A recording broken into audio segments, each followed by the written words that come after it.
I have seen so much content lately on Instagram, on YouTube, on Threads, all over the internet talking about how SEO is dead. And as someone who's been working in the field of SEO for a long time and who has helped tons of my clients with SEO, I can understand why that starts to spark some confusion and some concern. If you're a small business owner or a local business owner, it can feel easy to fall into the hype on social media and feel like maybe you don't even need a website anymore. After all, what's the purpose if no one can even find you in search?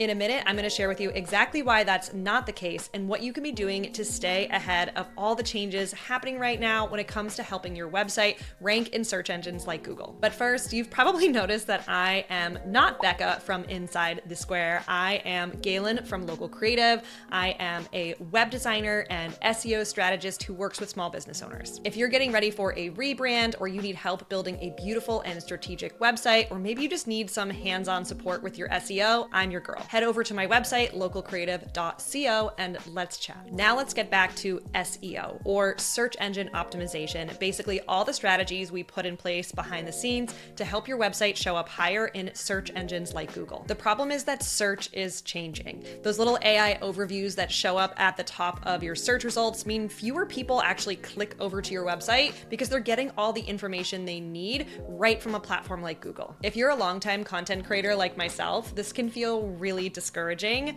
but now is the perfect time to adapt your strategy, and I'm going to show you how. This means we're no longer optimizing our website just for search engines. We're also optimizing for AI tools like ChatGPT or Perplexity or Gemini. And while a lot of people will tell you that your strategy for GEO or generative engine optimization is basically going to be the same as SEO, I've noticed quite a few subtle differences that actually could have a big impact on your business. For example, my website ranks #1 for quite a few different keywords related to my niche. And I found that even though I ranked #1 in Google, if I took that same query and turned it into a question to ask ChatGPT, I actually wasn't listed in the top 10 business recommendations that they gave me. This tells me that the criteria Google is using to determine what their search rankings look like is going to be a little bit different from something like what ChatGPT is doing. And it kind of sent me down a rabbit hole looking into what strategies I could be doing to help myself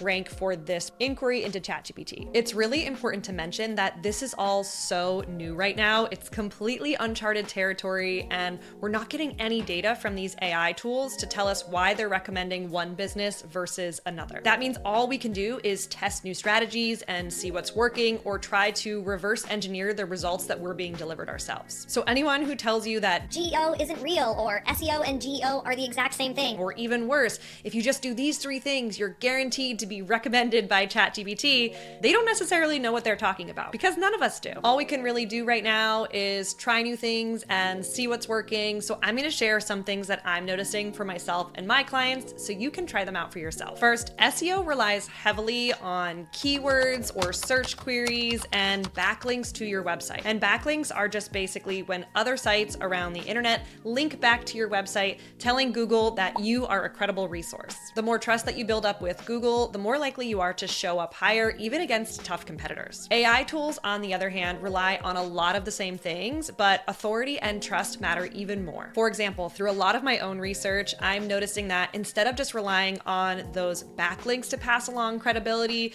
ChatGPT or other AI tools are relying heavily on what's said about your business online, what is the context of things being said about you, and what is your general kind of reputation across the internet. You want your website to have a lot of written social proof. Don't just include things like logos of places you've been featured, but actually talk about the places that you've been featured in the text on your website. This makes being featured in directories or those list style best of posts more important than ever before, especially if those directories and blog posts add some context about your brand. The words that are used to describe you become what you're known for on the internet, and those words really matter. You can control a lot of what's being said about your brand online through your own website. I'm gonna pull up ChatGPT on my phone here and show you something really cool. First, I'm gonna type in, "Hey Chatty, can you help me find a graphic designer around Boston?" The first thing you're gonna notice is it's asking me follow-up questions to help me narrow my search. What do I need designed? A logo, a brand system, packaging, visuals, or ongoing design support? Do I want a solo freelancer or studio? And do I have a budget or a timeline in mind? Now, if I keep scrolling here, you're going to see a starter shortlist, typically, depending on what you searched, of just some recommended designers I can get started with here. And I've done this in a lot of different industries, and it basically works the same. ChatGPT is giving me around 8 options here, and what's really interesting is it's giving me a little description of each one, like a 1 or 2 sentence summary about what that designer specializes in. I don't know if you've noticed it yet, but if you look through this list, below each one is a little bubble with the source that this information is coming from. In almost every case, with all the different conversations I've been having with ChatGPT, the source that it's providing for queries like this is the actual website of the business itself. The content and the copy used on those websites is helping to determine